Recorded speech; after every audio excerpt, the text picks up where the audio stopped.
Alex Gonzaga sinabing muntik na silang sumuko ni Mikey Morada sa pagkakaroon ng baby at gawin na lamang ang IVF.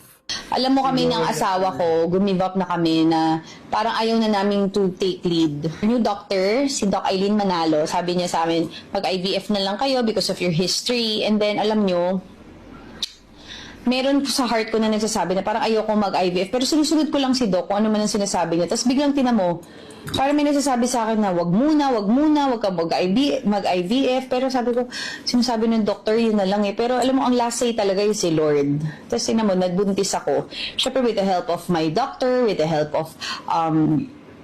also of yan, paragis.